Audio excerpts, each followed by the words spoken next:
The Mecklenburg County ABC Law Enforcement Division provides a free training program to ABC permitted establishments called the Alcohol Seller and Server Excellence Training to educate employees on the possession and sale of alcohol. This ABC officer training covers underage sales, forms of acceptable identification, and employee age requirements. The Mecklenburg County ABC Board, more than a bottle. Hi, family. I'm Melanie Pratt, your midday host for Praise 100.9. Welcome to Radio 1 Charlotte's Community Mental Health Series in partnership with the Mecklenburg County Alcoholic Beverage and Control Board. Now, this will be a space where you'll find hope, resources, and assistance. Each month, we've been discussing a topic with you, our listeners, that can affect your overall mental and behavioral health. For this month, our topic is mental illness in the family. And to provide us with the toolbox needed to navigate, we have two fantastic organizations.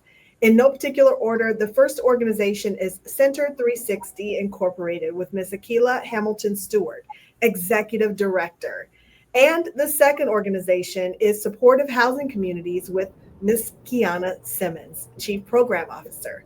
Welcome, Ms. Stewart and Ms. Simmons. Thanks so much for joining me today for Community Health, sponsored by the Mecklenburg County ABC Board. Thank you for having us. Ms. Stewart, I'm going to start with you. Thank you again for being with us here today for our Mental and Behavioral Health Initiative, Community Mental Health, where for this series, we're focusing on mental illness in the family. This is a critical topic and a subject that is considered taboo or has stigmas attached. And we, for whatever reason, just don't talk about it. Can you please tell us about your organization, Center 360 Incorporated, and how they factor in? Yes. So with Center 360, we are of course, grassroots nonprofit. We work with middle school students in grades 5 through 8, and we help them develop their career path by figuring out what they truly love, what they truly enjoy, what they're naturally good at, and connecting that to that career path. A lot of our kids right now, they want to be the next basketball player, the next football player, rapper, or, like YouTube influencer or something. But there's so much more that's out there that they have no idea. And so many that's natural talents and gifts that they have that they haven't tapped into. So we help them tap into that by way of figuring out what's going on, which sometimes there's a lot going on the inside and in their heads. So getting through that first, and then figuring out, what are you really good at, and what can you like aspire to and make way for. I love that. Got to start somewhere, right? Gotta start somewhere. Ms. Simmons, I will ask the same from you. Can you please provide our audience with an overview about supportive housing communities? Yes, so our agency, we offer housing assistance and utility assistance to homeless individuals and families.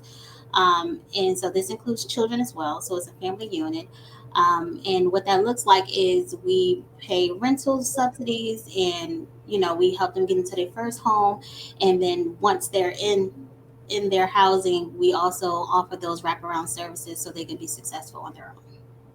I love that. I love that. Thank you so much for introducing your organizations to our viewers. And we thank you so much for the work that you do and in accomplishing the missions of your respective organizations. Now, let's talk about illness in the family. Ms. Simmons, can you tell us, can we talk about first the stigma surrounding mental illness? There's so much. Yes, absolutely. So culturally, we when we think of mental illnesses, we think of so much. We think of like something is wrong with me, or I'm not capable, or that there's a problem, or I'm not normal, and so that does create a barrier for reaching out for help. I think that if we go see a therapist, that I'm crazy was the word we used to use growing up. And so I really like to educate so, we can get beyond those barriers to become a healthier community itself. And speaking of educating, with your extensive training, can you share with us a myth about mental illness that you'd like to debunk or clarify today? One big myth is when people think that they're the only ones who's Yeah. experiencing. All of us just experience some type of depression throughout our lives, some type of anxiety. And so the big myth for me is like, I'm the only one or something is wrong with me. And that is a myth. And I know for our praise audience in particular, that is one of the tactics is to make you feel like you're by yourself. Miss Stewart, what are some thoughts that you would like to add, some myths that you would like to address and debunk when it comes to our youth surrounding mental illness? That a lot of our kids are facing so much at home. A lot of them are facing so much in the communities that Yeah. sometimes what you see is not necessarily what it actually is. Mm.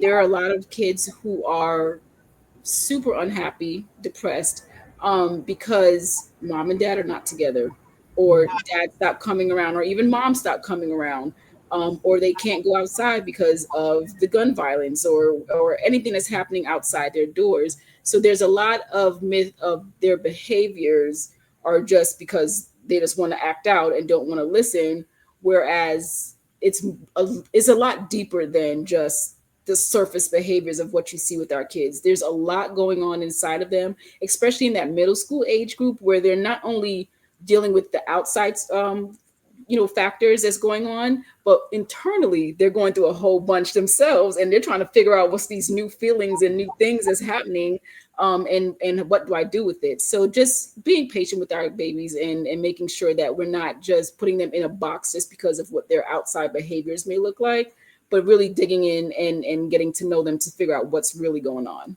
There's so many layers, Miss Stewart, so many things going on. What are some of the biggest challenges that families and youth in Charlotte are facing right now? Um, I would say the wait time to get services. So Hmm. when a parent do, or even a teacher or someone in the community sees something that may be going on with the child, um, the wait list right now is ridiculous. Yeah. It is so long for them to get just an assessment to see what this thing may be that I'm seeing or feeling with my child. And that can be a bit disheartening. That can be a bit, just like you don't know what to do because you don't know where to go, what to do with this thing that you have in your home, and how to even handle it. So instead of getting that immediate, resources from the professionals, you're having to wait 6 9 months, a year out before you can sit in someone's office and say, hey, this is what I'm seeing, can you help me? So that's the biggest right now. Absolutely. And I know with funding being cut, that's Makes it even looks worse. like it's going to increase. Ms. Mhm. Simmons, Ms. Stewart mentioned when parents reach out, but what are some of the signs or behaviors that we should be looking out that might indicate that someone is struggling with mental illness? Yeah, so some key indicators will include like withdrawal or isolation, erratic behavior, signs of paranoia, poor hygiene, talking to oneself, Hmm. extreme mood swings is a big sign, visible agitation. Um, yeah, so those are some key signs. If you see any of those kind of behaviors, especially isolation and withdrawal, you know, maybe something is going on there. Ms. Stewart, are there specific behaviors surrounding youth that parents or teachers or caretakers could identify that a young person is struggling with their mental health? I think along the same lines as Kiana, if any end of the extreme spectrum. So if you have a child that's really withdrawn, really quiet, not really engaging in the family, the school, the community, that's a warning sign. And then on the other end of the spectrum, if you have a child that's a little bit too into the community, doing not always the right thing, but doing the things that they feel they have to do to survive, acting out in class, not making really good grades, that's also another telltale sign that something may be going on and we need to step in. And this is a community effort. So I know it says, the adage says it takes a village to raise a child. Sometimes the child is actually an adult. So I'll ask this question of both of you.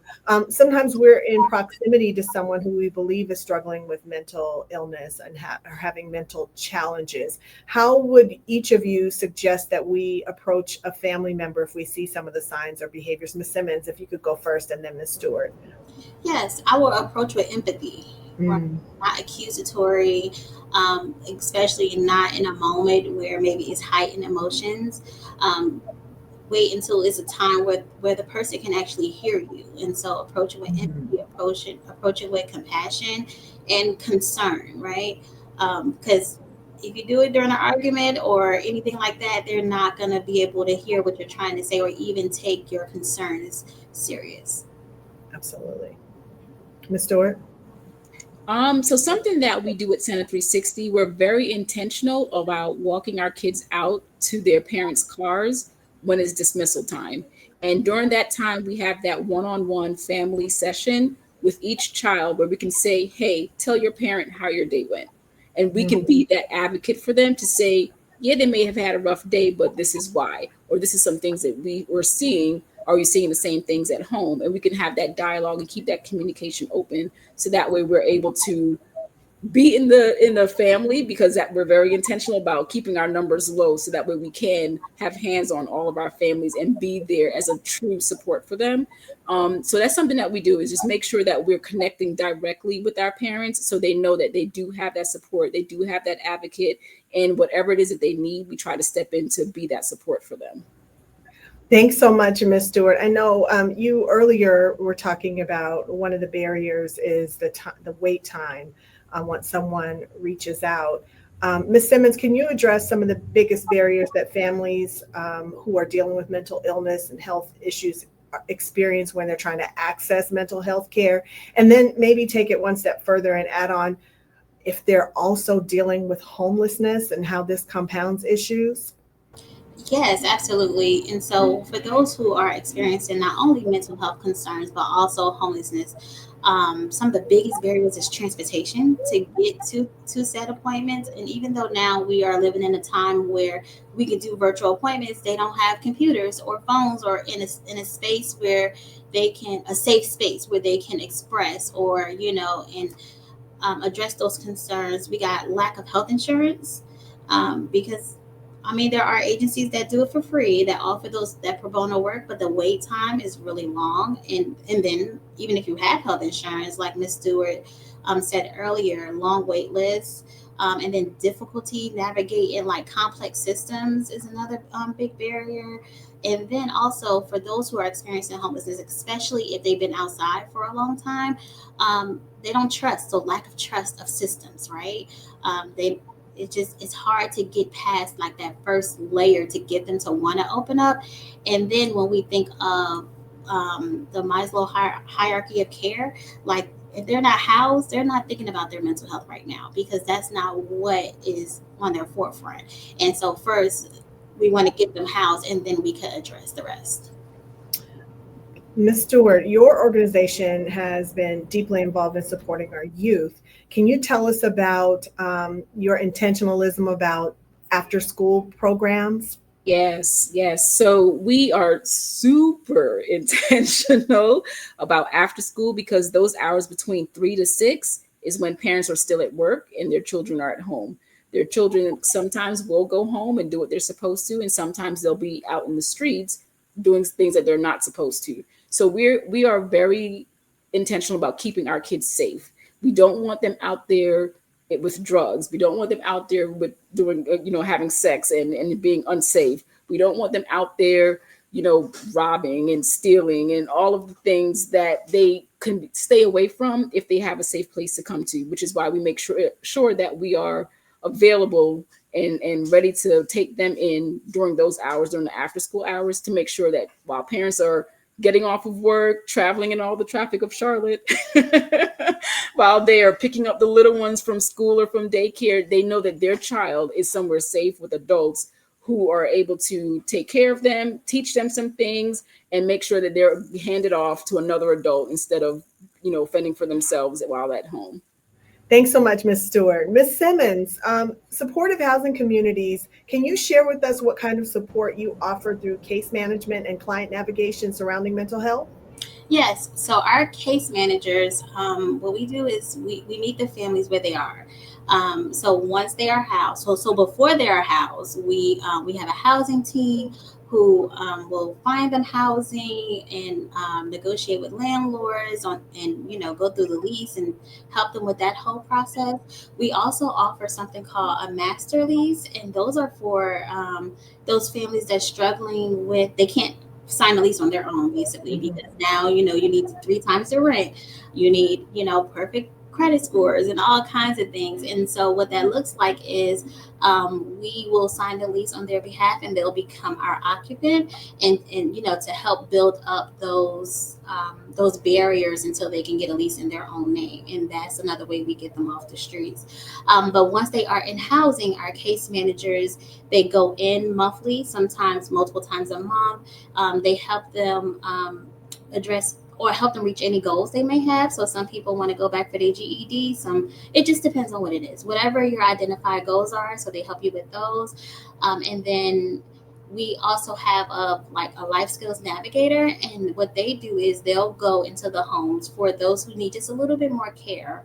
Sometimes we take for granted that those who have been like on the street for X amount of time, or anybody, that they have those basic skill sets that is needed to take care of home. And so our life skills navigator will go in and address those additional barriers. And that could be as small as how to wash a cup, how to wash a fork, how to make a bed, or how to properly sweep a floor. And so they'll go in and provide those little bit extra services that the case manager just really doesn't have time to do because of the caseloads. And so, yeah, that's kind of where we are. That's incredible. I'm sure they appreciate the support and we appreciate the work that you do. Ms. Stewart, can you please share with us how your organization might work with a family where maybe there's been a situation that a young person may have been misdiagnosed surrounding their mental health, and also share with us about your partnership with Anuvia? Yes. So something that we do is a bit of case management as well. We're not too deep into it, but we do enough where if a family has a child that is having some academic or behavioral issues at school, which can kind of tie into mental health, we sit with them in their IEP meetings, in 504 meetings, because a lot of the parents don't understand the language of that. So we're there as their personal advocates to say, this is what that means. And hey, this is what we're also seeing during after school hours as well, which kind of can correlate with what mom is seeing or dad is seeing at home, or even grandparents are seeing at home or in the community. So we are there to help them navigate that system in regards to what can happen at school to help the child excel and their needs be met while in the school setting. We also work with Anuvia as well as a lot of the different universities here for interns. So we have a lot of social work interns that come in, and they're talking to them directly about the effects of drugs and alcohol and vaping. That's a big thing now, is vaping. So we talking to them directly about what the effects are when it comes to not only your health but your mental health too, because it can distort certain things that you feel and think and how you are. So just teaching them about the long-term effects of what all of these things entail and making them aware, and so they can make informed decisions if they do come against someone offering them or them finding or whatever the case may be.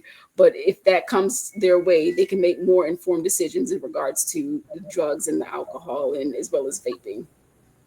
Thank you so much. Ms. Simmons, can you share with us some common triggers surrounding the mental health crisis amongst individuals, particularly those without stable housing, and how we, the community or community organization, or the general public, might help prevent these crises? Yeah, so common triggers will include exposure to violence, substance use, loss of personal belongings, untreated trauma, chronic physical health conditions, and then the stress of instability itself is a daily trauma. And so, community organizations can help by offering trauma informed care practices, creating safe spaces, Consistent outreach will be a good help. And then the public, they can help support these efforts through advocacy, volunteering at some of these different organizations, and combating the stigma will be a big help. I know you mentioned empathy earlier, and that's really at the root, empathy and compassion, and certainly we can all do our part. Miss Stewart, can you share with the audience details about the Lotus program and start with telling us what Lotus stands for? So Lotus stands for letting our truth ultimately shine, and that's what we want our kids to do. We want them to find what their truths are, and have that shine brightly, because they are such brilliant kids, and is sometimes hidden because of what's going on in their lives. So this letting their true self shine and shine brightly. So Lotus, with that Lotus program, we work on their personal growth, which can include self-esteem, leadership, teamwork, community engagement, volunteering, and just being healthy humans.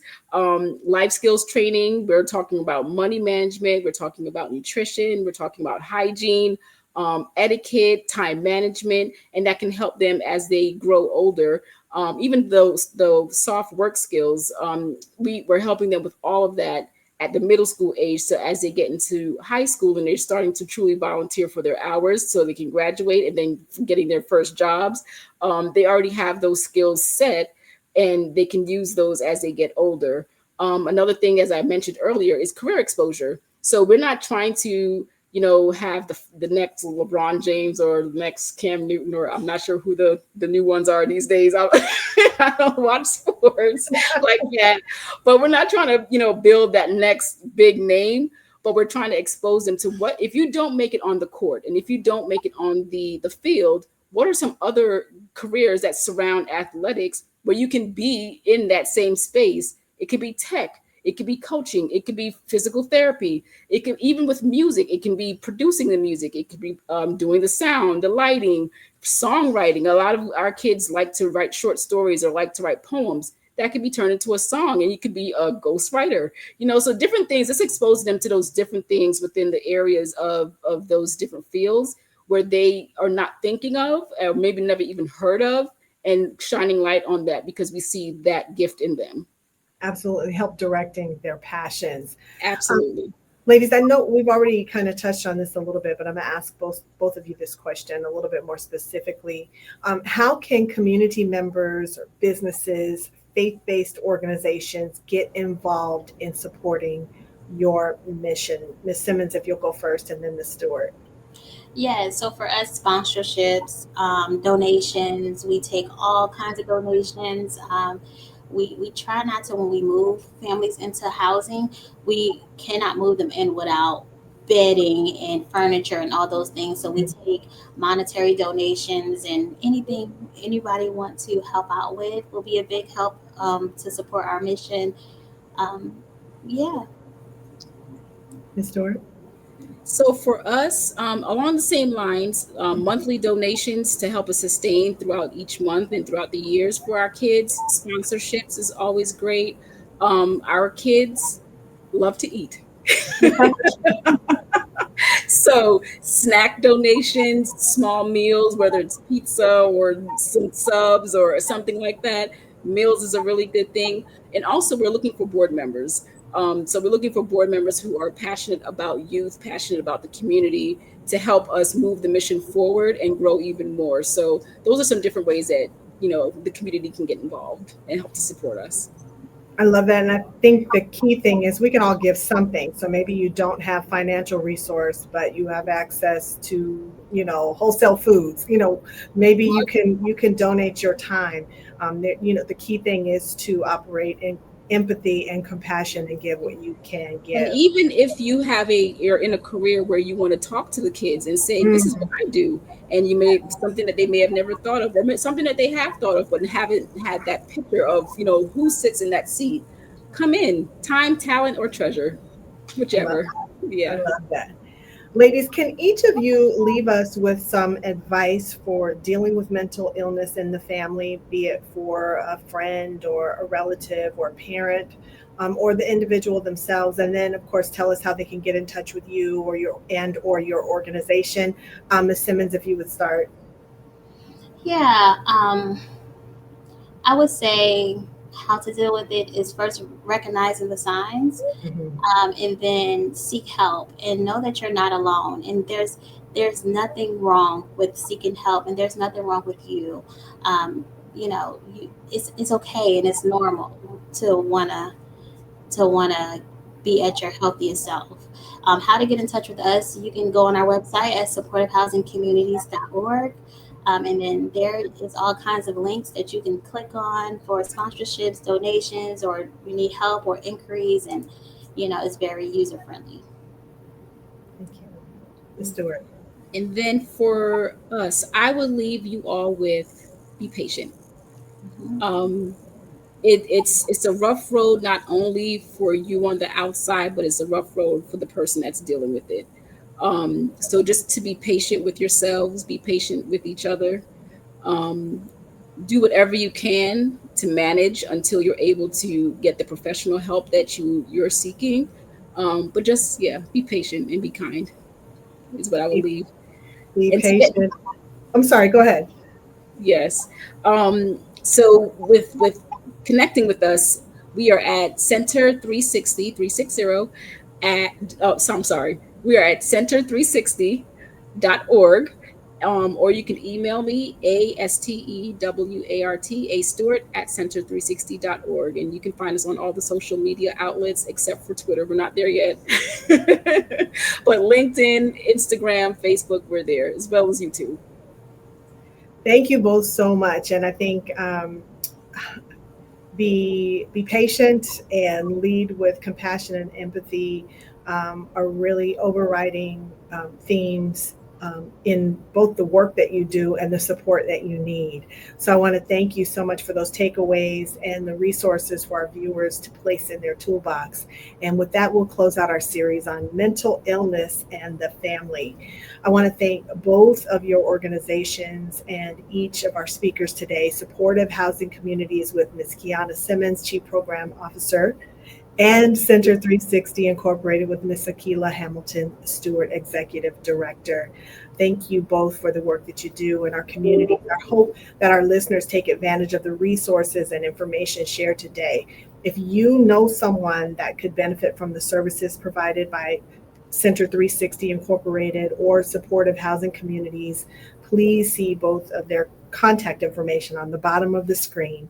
And in closing, we want to give a special thank you to the Mecklenburg County ABC Board for making all of this possible by providing the community with the means and resources for organizations such as Supportive Housing Communities and Center 360 Incorporated, and keeping this issue in the forefront and providing this platform for us to get together as a community so that we can put an end to the stigma of mental illness in the family. Thank you so much for joining me today.